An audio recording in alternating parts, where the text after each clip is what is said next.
তোমরা যখন পুরো দুনিয়ার গুরু, সবাইকে উপদেশ দিবা, সবার সহযোগিতা করবা, তো এখানে মুসলমানদের সহযোগিতা করো। এটা মুসলিম দেশ, কাজে এটার আদালত ইসলামী শরীয়ত অনুসারে পরিচালিত হতে হবে। এটা মুসলিম দেশ, এটার সংসদ ইসলামী শরীয়ত অনুসারে পরিচালিত হতে হবে। এটা মুসলিম দেশ, এটার অর্থনীতি ইসলামী শরীয়ত অনুসারে পরিচালিত হতে হবে। এটা মুসলিম দেশ, এটার রাজনীতি ইসলামী শরীয়ত অনুসারে পরিচালিত হতে হবে। এই রিপোর্ট তো দিলা না, এই রিপোর্ট তো দিলা না। আমরা তো মুসলিম, আমরা আমাদের ইসলামী স্বাধীনতা, আমরা মুসলিম হিসাবে আমাদের ধর্মীয় স্বাধীনতা থেকে বঞ্চিত। তোমরা আমাদের দেশের সরকারকে নসিহতটা করলে না। যাদের আগাগোড়া বৈষম্য, তারা আপনাদেরকে সমতা শিক্ষা দিবে, এটা আপনারা আশা করেন? কাদিয়ানীরা ওরা কি সংখ্যালঘু? ওরা তো ইসলামের নামে প্রতারণা করছে। আখিরে নবী হযরত মুহাম্মদ মুস্তাফা সাল্লাল্লাহু আলাইহি ওয়াসাল্লামের অবমাননা করে, তাও লা ইলাহা ইল্লাল্লাহ মুহাম্মাদুর রাসূলুল্লাহ লিখে রাখে তাদের উপাসনালয়ে। তাদের উপাসনালয়ের নাম দেয় মসজিদ। মসজিদ মুসলমানদের না ইসলাম অবমাননাকারীদের? মুসলমানদের। তো তোমাদের উপাসনালয়কে মসজিদ কেন বলো? ওটার মধ্যে কালিমা কেন লিখে রাখো লা ইলাহা ইল্লাল্লাহ মুহাম্মাদুর রাসূলুল্লাহ? এই কালিমার উপর তোমাদের ঈমান নাই। কাদিয়ানীদের এই কালিমার উপর ঈমান নাই। তারা যে মুহাম্মদুর রাসূলুল্লাহ লিখে রেখেছে, এই মুহাম্মদুর রাসূলুল্লাহ মানে আখিরে নবী হযরত মুহাম্মদ মুস্তাফা সাল্লাল্লাহু আলাইহি ওয়াসাল্লামের উপর তাদের ঈমান, এটা ব্যক্ত করে না। এই কালিমার ব্যাখ্যা তারা নিজেরা তাদের বই পুস্তকে করে রেখেছে। তাদের বই পুস্তকে তারা এই কালিমার ব্যাখ্যা করেছে। তারা বলেছে মুহাম্মদুর রাসূলুল্লাহ মানে গোলাম আহমদ কাদিয়ানী। হযরত মুহাম্মদ মুস্তাফা সাল্লাল্লাহু আলাইহি ওয়াসাল্লাম এর চেয়ে বড় অবমাননা হতে পারে? একজন দাজ্জাল, প্রতারক, সে নাকি মুহাম্মদুর রাসূলুল্লাহ, বলেন নাউযুবিল্লাহ। আর এই প্রতারণাকে লিখে রেখেছে তাদের উপাসনালয়ে। এই প্রতারণা বন্ধ করার জন্য আইন হওয়া দরকার কিনা? তুমি তোমাকে কাদিয়ানী হিসেবে পেশ করো, আহমদিয়া মুসলিম জামাত নাম রাখার তোমার অধিকার নাই। কিন্তু লা ইলাহা ইল্লাল্লাহ মুহাম্মাদুর রাসূলুল্লাহ এই কালিমা নিয়ে প্রতারণা করা হবে, এটার বিরুদ্ধে আইনের দরকার নেই? যদি তোমরা চাও তোমাদের সংস্কার সফল হোক, তাহলে তোমরা ঈমান নিয়ে, কালিমা নিয়ে, কোরআন নিয়ে, হাদিস নিয়ে প্রতারণা, এটার বিরুদ্ধে আইন করো। আজকে নবী করিম সাল্লাল্লাহু আলাইহি ওয়াসাল্লামের সিরাতের শিক্ষাসমূহের মধ্যে একটি শিক্ষা, একটি মৌলনীতি, একটি শিক্ষা, তবে সেটি একটি মৌলনীতি যেটা মানব জীবনের সব ক্ষেত্রে কাজে আসে। শিক্ষাটা হলো আ'তি কুল্লা যী হাক্কিন হাক্কা। তাহলে সবাই মুখস্থ করে ফেলতে পারবেন, ছোট্ট একটা বাক্য, আ'তি কুল্লা যী হাক্কিন হাক্কাহু। প্রত্যেক হকওয়ালাকে তার হক আদায় করো। যার যেটা হক তাকে তার হক আদায় করে দাও। আ'তি কুল্লা যী হাক্কিন হাক্কাহু, এটা শরীয়তের বড় শিক্ষা, বড় মৌলনীতি।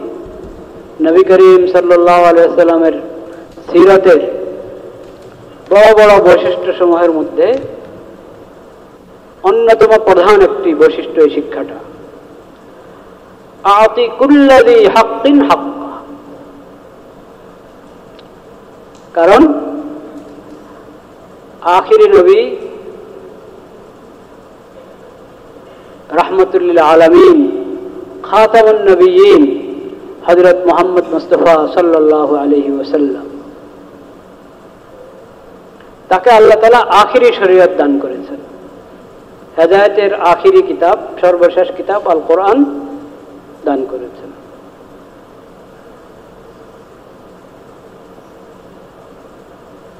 তার সিরত হলো সর্বশেষ নববী আদর্শ।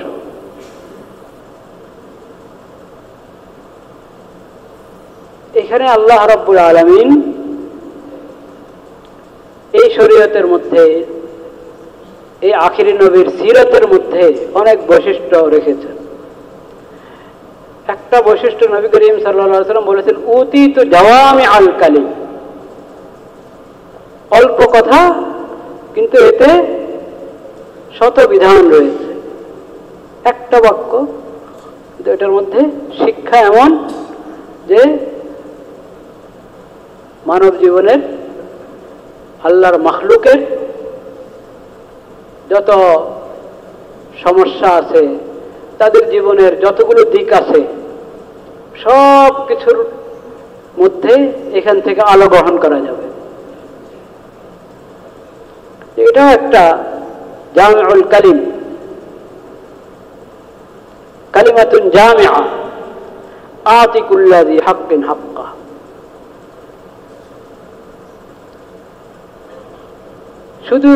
শুধু এই বাক্যটার ব্যাখ্যা যদি করতে হয়, কিন্তু পুরো বছরের সব জমা আলোচনা করলেও এই বাক্যের ব্যাখ্যার হক দেওয়া হবে না। আতি কুল্লাযী হাক্কিন হাক্কা।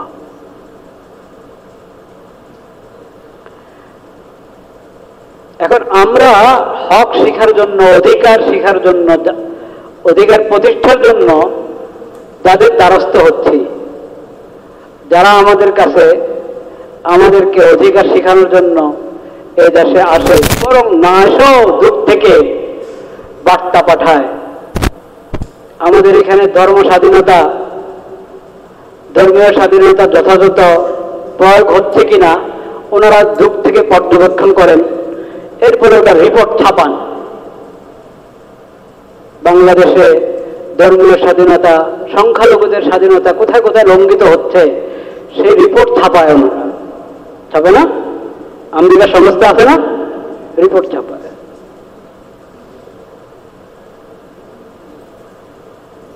তো যারা আমাদের এখানে অধিকার প্রতিষ্ঠিত হচ্ছে না, লঙ্ঘিত হচ্ছে, এটা পর্যবেক্ষণ করে বা কতটুকু পর্যবেক্ষণ করে, কতটুকু আন্দাজ করে, সেটা তো তারা জানে, কিন্তু প্রকাশ করছে, রিপোর্ট প্রকাশ করছে। ওনারা পেরেশান যে এই দেশটার কি হবে, যে দেশে ধর্মীয় স্বাধীনতা, অন্যান্য স্বাধীনতা মানুষ যথাযথ পাচ্ছে না। হ্যাঁ, এই দেশের ভবিষ্যৎ নিয়ে, বর্তমান নিয়ে পশ্চিমারা পেরেশান কিনা? পেরেশানের ভাব দেখে না নাকি? তো তাদের কাছে এই নীতি আছে, ওয়া আতি কুল্লাযী হাক্কিন হাক্কা, নাই তাদের কাছে এই নীতি। তাদের কাছে আছে কি? তাদের কাছে আছে, শুনবেন, যেমন এটা শুনলেন, সংখ্যালঘু, সংখ্যালঘুদের অধিকার। কেন সংখ্যালঘুদের? সংখ্যাগরিষ্ঠদের কি দোষ? সংখ্যাগরিষ্ঠদের কি দোষ? ওদের অধিকার নেই? নারী অধিকার। পুরুষের কি দোষ? পুরুষের অধিকার নেই? হ্যাঁ,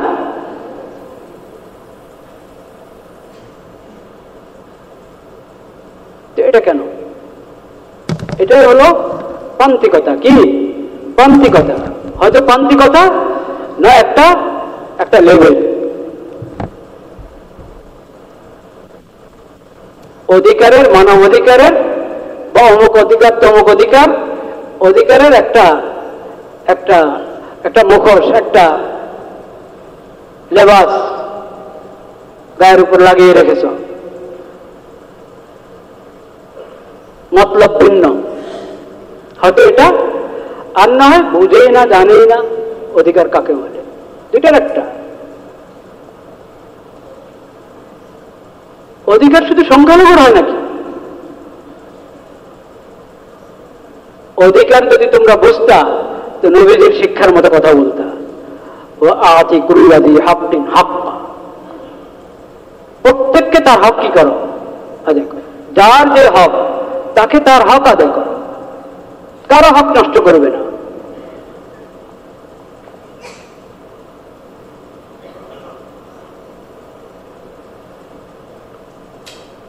তারা অধিকারের নামে তান্ত্রিকতা শিখায়,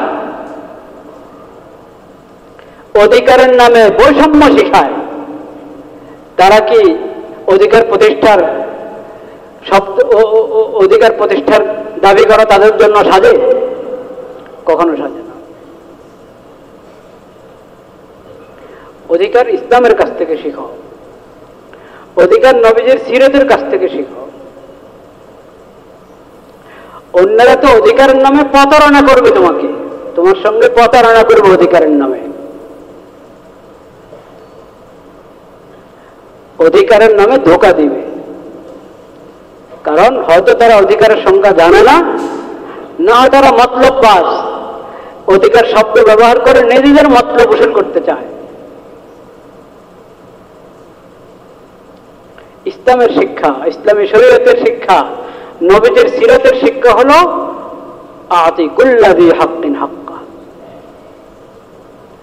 কি নারী কি পুরুষ, কি বড় কি ছোট, কি সংখ্যাগরিষ্ঠ সংখ্যালঘু, কে কোন ধর্মের, এই দেশে যদি রাষ্ট্র ক্ষমতা মুসলমানদের হাতে আর সংখ্যাগরিষ্ঠ হতো হিন্দুরা, কথার কথা, অমুসলিমরা যদি সংখ্যাগরিষ্ঠ হতো আর শাসন ক্ষমতা কার হাতে? মুসলমানদের হাতে, তখন কি বলতো পশ্চিমারা? সংখ্যালঘুর কথা বলতো?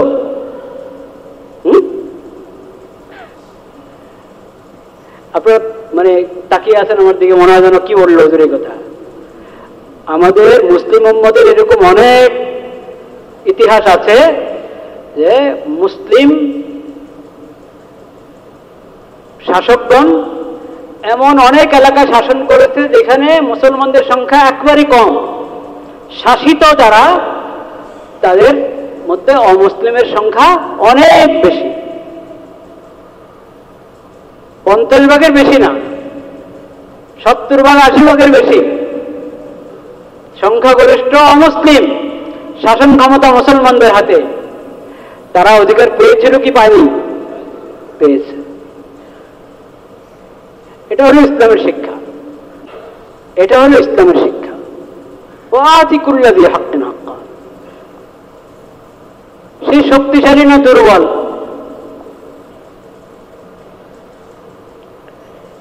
সে কোন রঙের মানুষ, কোন ভাষার মানুষ, কোন গোত্রের মানুষ, কোন দেশের মানুষ, তা কিছু না। কোন শ্রেণীর মানুষ সে, কিচ্ছু না। তার হক আছে কিনা তা বলো। তার যে অধিকার, ওটা তুমি নষ্ট করতে পারো না, তার অধিকার তাকে বুঝিয়ে দাও। আতি কুল্লা যী হাক্কিন হাক্কা হলো এই বিধানের কথা।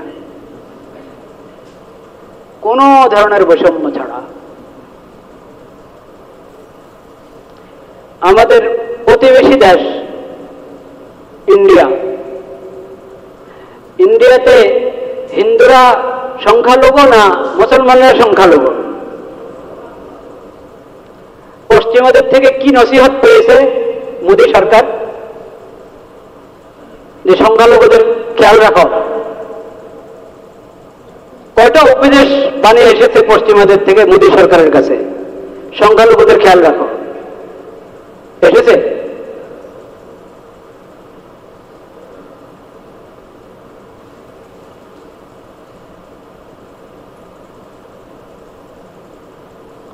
তাহলে বুঝা গেল সংখ্যালঘুর সংজ্ঞাও ভিন্ন। সংখ্যালঘু যেখানে অমুসলিম সংখ্যালঘু, ওখানে সংখ্যালঘুর কথা বলবা। যেখানে মুসলমানরা সংখ্যালঘু, ওখানে সংখ্যালঘুর কথা বলে উচ্চারণ করবা না। এমন প্রতারকদের কাছ থেকে বাংলাদেশের মতো একটা মুসলিম দেশকে মানবাধিকার শিখতে হচ্ছে। স্বাধীনতা কাকে বলে এটা তাদের কাছ থেকে শিখতে হচ্ছে। বলেন নাউজুবিল্লাহ।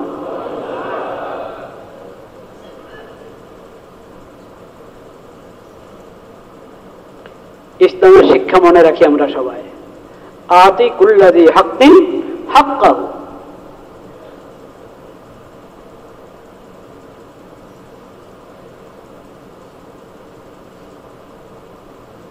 জালিমের সংখ্যা যতই বাড়বে, মজলুমের সংখ্যা যতই কমবে,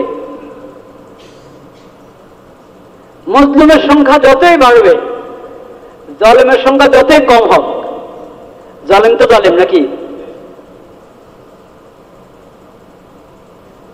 জালিমের সংখ্যা কম, মজলুমের সংখ্যা কি বেশি।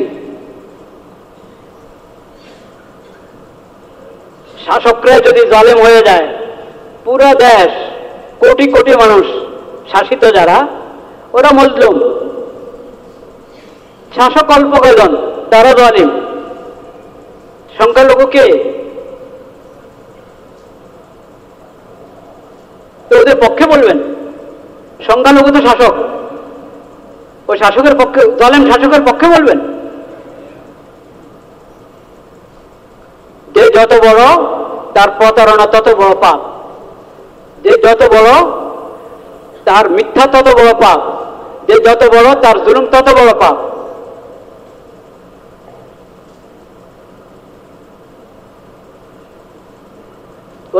আযম গাদারিন গাদারুল আমিরের আম্মা। বিশ্বাসঘাতকতা হারাম, প্রতারণা হারাম, কিন্তু যদি সেটা জনগণের শাসক, সেই বিশ্বাসঘাতকতা করছে, সে প্রতারণা করছে, তাহলে এটা সাধারণ মানুষের প্রতারণা থেকে, বিশ্বাসঘাতকতা থেকে আরো বড় পাপ, বড় অপরাধ। তো সংখ্যালঘু সংখ্যাগরিষ্ঠ, ইসলাম এটা চিনে না। ইসলাম চিনে জালেম আর কি মজলুম। মজলুমের পাশে দাঁড়াও, জালেমকে তোমার যতটুকু শক্তি আছে, সামর্থ্য আছে, জালেমকে বাধা দাও, জুলুম থেকে ফিরিয়ে রাখো। কে শক্তিশালী, কে দুর্বল, কার সংখ্যা বেশি, কার সংখ্যা কম, এটা দিয়ে হক নির্ধারিত হয় না। এটা দিয়ে হক কি হয় না? নির্ধারিত হয় না। হকের একটা মাপকাঠি আছে।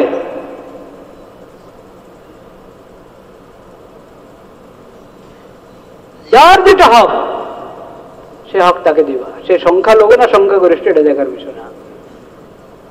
সে শক্তিশালী না দুর্বল, এটা দেখার বিষয় না। আবু বকর রাদিয়াল্লাহু তাআলা আনহু প্রথম খুতবাতে, যখন তার উপরে খেলাফতের দায়িত্ব আসে, প্রথম খুতবাতে আবু বকর রাদিয়াল্লাহু তাআলা আনহু বলেছেন, ইন্না আকওয়াকুম ইনদি যায়িফুন। তোমাদের মধ্যে সবচেয়ে বেশি শক্তিশালী যে, সে যদি জালেম হয়ে যায়, জুলুম করছে আরেকজনের উপরে, তো সে শক্তিশালী, ওটা আমার দেখার বিষয় না। আমার দেখার বিষয় হলো সে জালেম, সে অত্যাচারী। আমি যতক্ষণ পর্যন্ত মজলুমকে তার কাছ থেকে তার হক না নিয়ে দিব, ততক্ষণ পর্যন্ত আমি এটাই বুঝবো যে এই সবচেয়ে দুর্বল ব্যক্তি। আমি তাকে শক্তিশালী হিসেবে দেখবো না, আমি দেখবো ও জালেম, ওর কাছ থেকে মজলুমের অধিকার নিয়ে দিতে হবে আমাকে, এটা আমার দায়িত্ব। যতই শক্তিশালী হোক, আমার দৃষ্টিতে সে দুর্বল। ওয়াইন্না আযআফাকুম ইনদি কাবিয়্যুন হাত্তা আখুযা লাহু হাক্কাহু মিনাজ জালিম। আর যে সবচেয়ে দুর্বল তোমাদের মধ্যে, আমি যদি দেখছি যে সে মজলুম হচ্ছে, এ আমার কাছে সবচেয়ে বড় শক্তিশালী, আমি জালেম থেকে তার হক নিয়ে দেব। ইসলাম কেনে এটা। জালেম যত শক্তিশালী হোক, সংখ্যা যত বেশি হোক, জোট বন্ধে কিনা, সিন্ডিকেট করে কিনা, জালেমরা সিন্ডিকেট করেছে। জালেমের দল ভারী, জালেমের দল ভারী হলে আপনি এটার প্রতিবাদ করতে পারছেন না, আপনার সেই শক্তি নেই, সামর্থ্য নেই। আল্লাহর কাছে ক্ষমা চান, আল্লাহর কাছে তৌফিক চান, যে শক্তি সামর্থ্য। কিন্তু মানদণ্ড ভিন্ন হবে না, যে জালেমের সংখ্যা যখন বেড়ে গেছে, তো এখন আর জুলুম, এটা জুলুম না, এই জুলুম অপরাধ না, না না না। যেটা জুলুম, ওই জুলুম কর্ণওয়ালা, জুলুমকারীর সংখ্যা যতই বাড়ো, তারা যতই দাপটওয়ালা হোক, আল্লাহর আদালতে সে জালিম, শরীয়তের দৃষ্টিতে সে জালিম।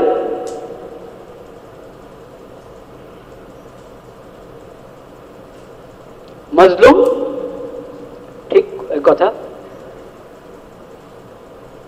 লাখ লাখ মানুষ মজলুম হচ্ছে, এত মানুষ মজলুম হচ্ছে, তো আমি কি করবো, থাক। না না না, মজলুম তোমার মজলুমের পাশে দাঁড়াতে হবে। একজন মজলুম হোক আর লাখ মানুষ মজলুম হোক, মজলুমের পাশে তোমাকে দাঁড়াতে হবে। জালেম একজন হোক আর হাজার জন হোক, তার প্রতিবাদ করতে হবে। যদি শক্তি সামর্থ্য থাকে তাদের হাত ধরতে হবে, জুলুম থেকে বারণ করতে হবে। যার হক নষ্ট করছে তার হক নিয়ে দিতে হবে। এটা ইসলামের শিক্ষা। জালেমের শক্তি বেশি হওয়ার কারণে তার জুলুমের নাম ইনসাফ হয় না শরীয়তে। শরীয়তে ওটার নাম ইনসাফ হয় না।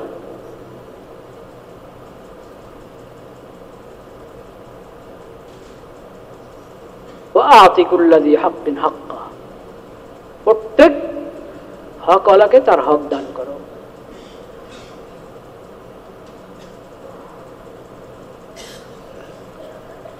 লা ইলাহা ইল্লাল্লাহ, লা ইলাহা ইল্লাল্লাহ, লা ইলাহা ইল্লাল্লাহ। তাদের রিপোর্টে ধর্মীয় স্বাধীনতা বাংলাদেশে যথাযথ পালিত হচ্ছে না, স্বাধীনতা পাচ্ছে না। কারা পাচ্ছে না? এই দেশে বিভিন্ন ধর্মের মানুষ আছে, ইসলাম ধর্মের মানুষও আছে কিনা? হ্যাঁ, তো ইসলাম ধর্মের লোক যারা মুসলিমরা তাদের কি কি অধিকার থেকে বঞ্চিত হচ্ছে ওটা রিপোর্ট ছাপাও, তা তো বলল না। বাংলাদেশের ধর্মীয় স্বাধীনতা উপস্থিতির রিপোর্টে ছাপাচ্ছে, ওটার তালিকার মধ্যে মুসলিম সংখ্যাগরিষ্ঠ, তাদের ভাষায় বললাম, ওদের কি কি অধিকার নষ্ট হচ্ছে ওটার তালিকা নেই, ওটার তালিকা নেই। মুসলিম দেশের আদালত অমুসলিমদের আইন অনুযায়ী পরিচালিত হয়, এটা মুসলমানদের ধর্মীয় স্বাধীনতা বিরোধী কিনা? হ্যাঁ, তুমি এটা বলছো? তোমরা যখন পুরো দুনিয়ার গুরু, সবাইকে উপদেশ দিবা, সবার সহযোগিতা করবা, তো এখানে মুসলমানদের সহযোগিতা করো। এটা মুসলিম দেশ, এটার আদালত ইসলামী শরীয়ত অনুসারে পরিচালিত হতে হবে। এটা মুসলিম দেশ, এটার সংসদ ইসলামী শরীয়ত অনুসারে পরিচালিত হতে হবে। এটা মুসলিম দেশ, এটার অর্থনীতি ইসলামী শরীয়ত অনুসারে পরিচালিত হতে হবে। এটা মুসলিম দেশ, এটার রাজনীতি ইসলামী শরীয়ত অনুসারে পরিচালিত হতে হবে। এই রিপোর্ট তো দিল না, এই রিপোর্ট তো দিল না।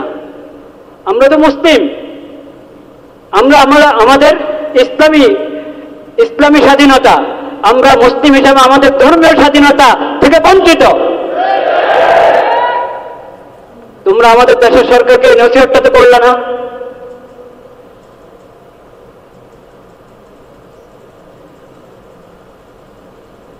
যাদের আগাগোড়া বৈষম্য, তারা আপনাদেরকে সমতা শিক্ষা দিবে, এটা আপনারা আশা করেন?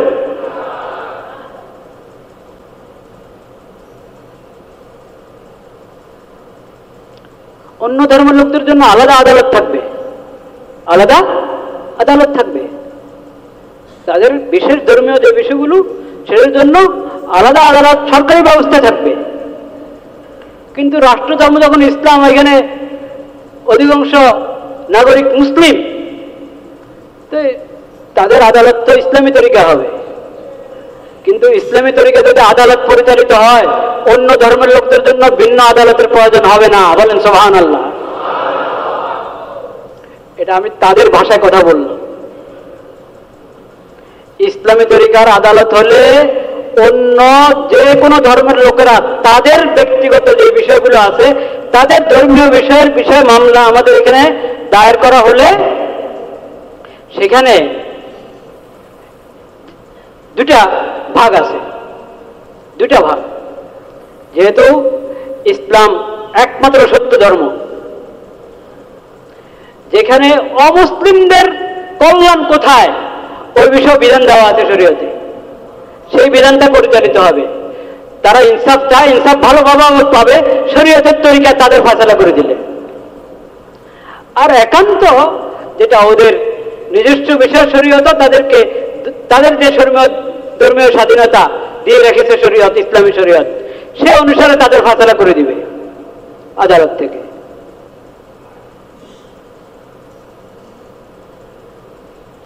কাজেই ইসলামী আদালত, মুসলিম দেশে ইসলামী আদালত থাকবে, এটা স্বাভাবিক। ইসলামী আদালত থাকলে সংখ্যালঘুরা, অমুসলিমরা কখনো বঞ্চিত হবে না, তাদের হক তারা পেয়ে যাবে। এরপরও তারা যদি তাদের আলাদা আদালত কায়েম করে, কোনো আপত্তি নেই ইসলামের কোনো আপত্তি নেই।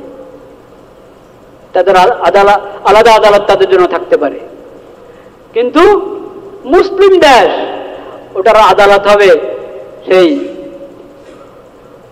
ব্রিটিশরা যখন জোর দখল করেছিল এই উপমহাদেশ, তখনের যেই বিচার ব্যবস্থা, সেই বিচার ব্যবস্থা ধরে বসে আছে এখনো।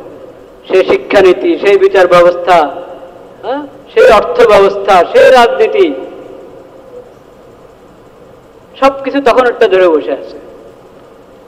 কালিমা পড়লাম লা ইলাহা ইল্লাল্লাহ মুহাম্মাদুর রাসূলুল্লাহ, কালিমা পড়লাম আমানতু বিল্লাহ কামা হুয়া বিআসমাইহি ওয়া সিফাতিহি ওয়া কাবিলতু জামিয়া আহকামিহি। কাবিলতু জামিয়া আহকামি, এটা হলো ঈমান। এটা হলো কি? আল্লাহর সমস্ত বিধান আমি কবুল করে নিলাম, রাসূলুল্লাহ সাল্লাল্লাহু আলাইহি ওয়াসাল্লামের সিরাতকে আমি জীবন আদর্শ হিসেবে গ্রহণ করলাম। এটা হলো আমার কালিমার অর্থ। আল্লাহ ছাড়া কোনো মাবুদ নেই, ইবাদত একমাত্র আল্লাহর, প্রার্থনা একমাত্র আল্লাহর দরবারে, বিধান এবং শরীয়ত একমাত্র আল্লাহর। আল্লাহর নবী একমাত্র নির্ভুল আদর্শওয়ালা, যাকে আমি আদর্শ হিসেবে গ্রহণ করব। এটা হলো আমাদের কালিমার অর্থ, লা ইলাহা ইল্লাল্লাহ মুহাম্মাদুর রাসূলুল্লাহ। এটা হলো আমাদের ঈমানের অর্থ, আমানতু বিল্লাহ কামা হুয়া বিআসমাইহি ওয়া সিফাতিহি ওয়া কাবিলতু জামিয়া আহকামি। কিন্তু সে আহকাম, অর্থনীতি বলেন, সে আহকামের খবর নেই। সেজন্য সব সংস্কার হয়ে যাচ্ছে, কিন্তু শরীয়ত, ইসলামী শরীয়তের বিশেষজ্ঞদেরকে ছাড়া সমস্ত সংস্কার হয়ে যাচ্ছে। কিন্তু আর মত বিনিময় হচ্ছে, মতামত দিচ্ছেন, কিন্তু ফায়সালা কে করবে?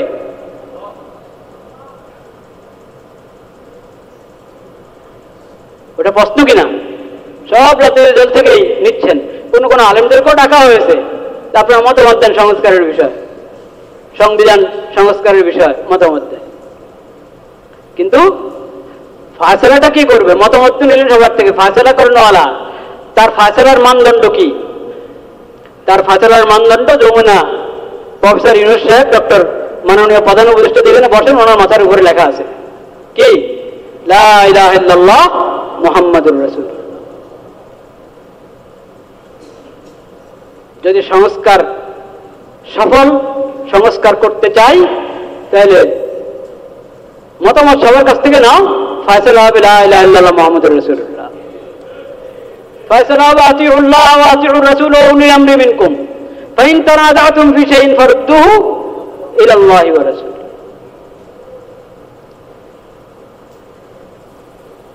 যাক, সংক্ষিপ্ত বললাম।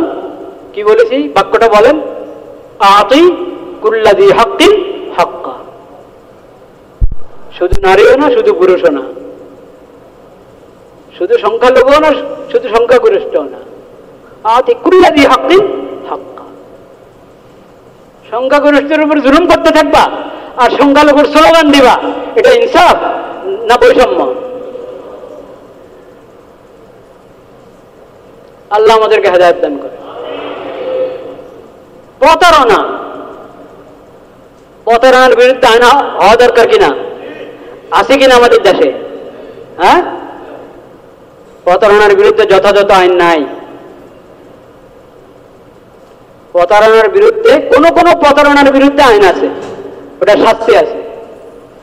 কিন্তু সবচেয়ে বড় প্রতারণা কি? সবচেয়ে বড় প্রতারণা ধর্মের নামে প্রতারণা।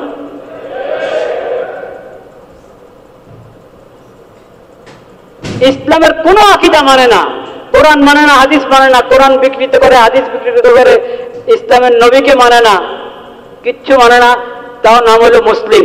প্রতারণা কিনা? এই প্রতারণার বন্ধ করার জন্য সরকারের উদ্যোগ নেওয়া জরুরি কিনা? কিন্তু কোনো উদ্যোগ আছে না? প্রতারণা করার আরো সুযোগ দেওয়া হয়। আমেরিকার রিপোর্টের মধ্যে যারা ধর্মের নামে প্রতারণা করে তাদেরকে সংখ্যালঘু হিসেবে পেশ করা হয়েছে। যারা ধর্মের নামে প্রতারণা করে তারা সংখ্যালঘু হতে পারে না, তারা তো প্রতারক। কাদিয়ানীরা ওরা কি সংখ্যালঘু? ওরা তো ইসলামের নামে প্রতারণা করছে। আখির নবী হযরত মুহাম্মদ মুস্তাফা সাল্লাল্লাহু আলাইহি ওয়াসাল্লামের অবমাননা করে, তাও লা ইলাহা ইল্লাল্লাহ মুহাম্মাদুর রাসূলুল্লাহ লিখে রাখে তাদের উপাসনালয়ে।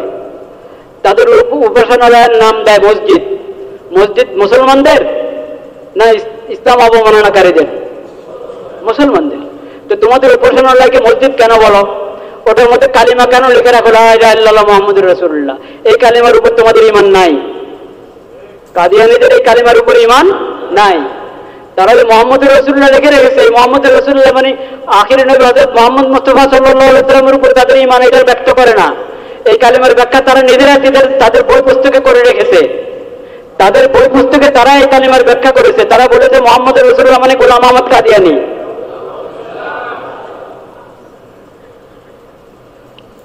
গোলাম আহমদ কাদিয়ানী, কাদিয়ানে হযরত মুহাম্মদ মুস্তাফা সাল্লাল্লাহু আলাইহি ওয়াসাল্লাম নাকি গোলাম আহমদ কাদিয়ানের উপর নতুন করে এসেছে কাদিয়ানে। বলেন নাউযুবিল্লাহ।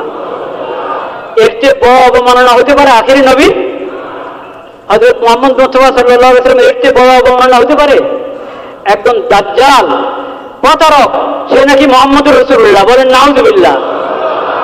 আর এই প্রতারণাকে লিখে রেখেছে তাদের উপাসনালয়ে।